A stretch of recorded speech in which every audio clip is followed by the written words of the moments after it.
Interruption du journal télévisé à la CRTV, la Cameroun Radio-Télévision accuse Eneo, l'opérateur majeur du secteur de l'électricité au Cameroun, d'avoir endommagé ses appareils avec des coupures à répétition en plein journal. Une affaire rocambolesque, digne d'un film de bras de fer. Et si beaucoup n'y croient pas, la réplique a bien été pourtant lancée malgré tout. Et il ne s'agit aucunement d'un fake news.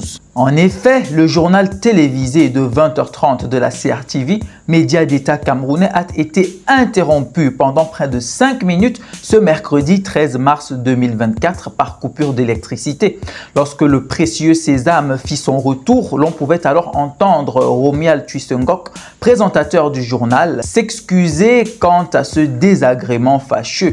Il disait, je cite, « Toutes nos excuses pour les arrêts successifs dus aux coupures d'énergie électrique qui endommagent nos machines. » Fin de citation. Une scène des plus choquantes et un propos des plus inattendus, surtout parce que l'opinion publique a toujours pensé que quelques structures d'État étaient épargnées du pseudo-diktat d'Eneo. Certains Camerounais s'étaient même réjouis de ce que certaines personnes goûtent un peu, ne serait-ce que le temps d'un instant, ce que vivent au quotidien depuis presque toujours. Entre les semaines dans le noir, la détérioration des provisions et appareils en tout genre et les nombreux cas de court-circuit occasionnant de nombreux incendies dus au retour en force de la tension électrique, les Camerounais n'en peuvent plus. Mais à qui la faute? L'État accuse Eneo, Eneo accuse l'État. Un jeu de chat et de la souris qui met les nerfs des Camerounais à rude épreuve. Mais qu'est-ce qui n'a pas marché? Qu'est-ce qui bloque le schéma? Il y a même quoi dans ce pays? Il y a quelques semaines encore, le ministre de l'Eau et de l'Énergie, Gaston Elundou Essomba, mettait en garde l'opérateur du secteur de l'électricité, Eneo, dans un courrier adressé au directeur général de cette société et instruisant de ce fait la mise à contribution de la pleine capacité des centrales thermiques du réseau interconnecté Sud durant cette période en attendant l'arrivée de l'injection de l'énergie provenant du barrage de Nachtigal ainsi que la mise à contribution des industries afin de réduire au maximum les coupures d'électricité auprès des ménages et épargner les zones sensibles. Entendez par là une baisse volontaire de la production industrielle pour limiter les coupures intempestives. Une mesure qui avait alors fait grande polémique car jugée régressive et contre-productive pour un pays comme le nôtre qui se veut émergent en 2035. Monsieur le ministre instruisait également le fonctionnement optimal des centrales hydroélectriques. Toutes ces mesures allaient, selon monsieur le ministre, juguler le déficit de production actuel et contribuer à l'amélioration de la continuité du service public de l'électricité dans le réseau interconnecté Sud. Une correspondance qui, rappelons-le, faisait suite aux coupures intempestives d'électricité dans le pays, faisant craindre donc logiquement des troubles sociaux. De son côté, Eneo, pour sa défense, avait fait état d'un sérieux problème de trésorerie en son sein dû au non-paiement des factures dues à elle par l'État du Cameroun et ses nombreux démembrements. Un jeu de ping-pong qui au final coûte extrêmement cher aux Camerounais au milieu de ce game infernal. La distribution de l'énergie au Cameroun subit également ce duel électrique entre la Sonatrel, la Société nationale de transport de l'électricité, et Eneo, au grand désarroi toujours des populations qui continuent de subir le diktat des coupures intempestives de lumière. La Sonatrel, tout en reconnaissant un problème sur une ligne de transport, implique toutefois de manière indirecte Eneo, d'après un communiqué lu à la radio publique nationale lundi 1er février en soirée. Je cite: en date du lundi 25 janvier 2021 vers 11 h, un déclenchement de la ligne 225 KV Sonloulou-Lokbaba a entraîné le retrait des groupes de la centrale hydroélectrique de Sonloulou et un effondrement du réseau. La reprise tardive des charges sur le réseau est tributaire de la faible réactivité des 8 groupes du barrage de Sonloulou qui ont peiné à recoupler pendant près de 2 heures, au terme desquelles le réseau de transport a été remis en service et fonctionne normalement. relève le communiqué signé par le directeur général de la Sonatrel, Victor Mbemi Nyakanga. Le barrage de Son Loulou, l'un des principaux aménagements hydroélectriques du Cameroun, avec une puissance installée de 384 MW, a été construit sur le fleuve Sanaga entre 1976 et 1981. Il alimente le réseau interconnecté sud qui dessert 6 des 10 régions du Cameroun, à savoir le centre, le littoral, l'ouest, le sud, le sud-ouest et le nord-ouest. L'infrastructure est exploitée par Eneo qui a aussi l'obligation de veiller à sa maintenance. La société y conduit actuellement un programme de réhabilitation. La version de la Sonatrel à propos de Son Loulou comporte des différences avec celle publiée par Eneo et relayée par la presse publique.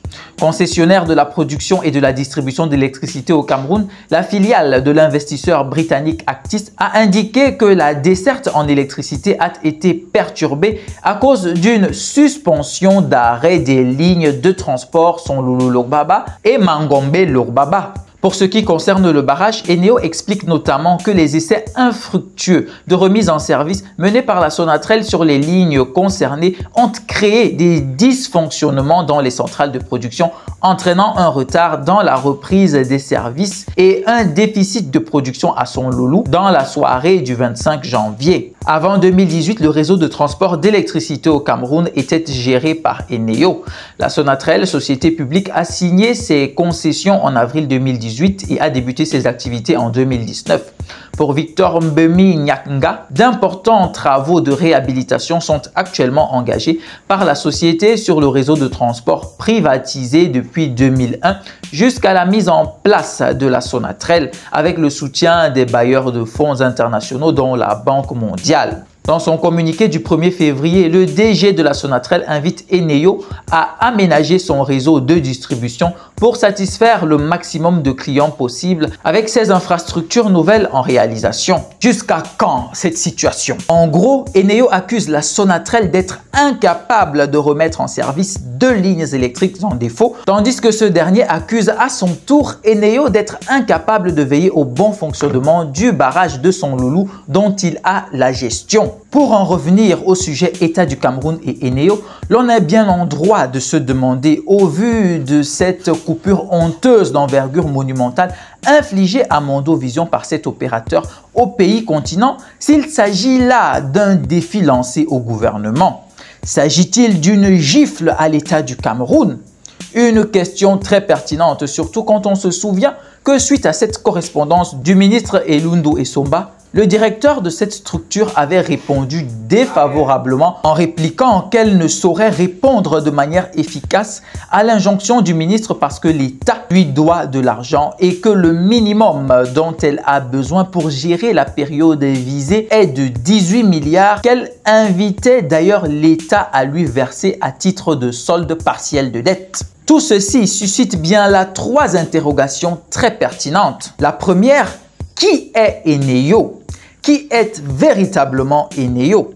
Cette première interrogation se pose au vu du fait qu'on ait souvent vu des Camerounais se cacher derrière des structures parapubliques et publiques, surtout au moment des privatisations où avaient été mis en façade des étrangers investis pour l'occasion, alors que les vrais patrons et acquéreurs de ces sociétés camerounaises n'étaient autres que des Camerounais en bonne et due forme. Alors, on se demande bien si on ne se retrouve pas là dans le même cas de figure, ce qui expliquerait peut-être une sorte d'indulgence gouvernementale comme on semble le voir là.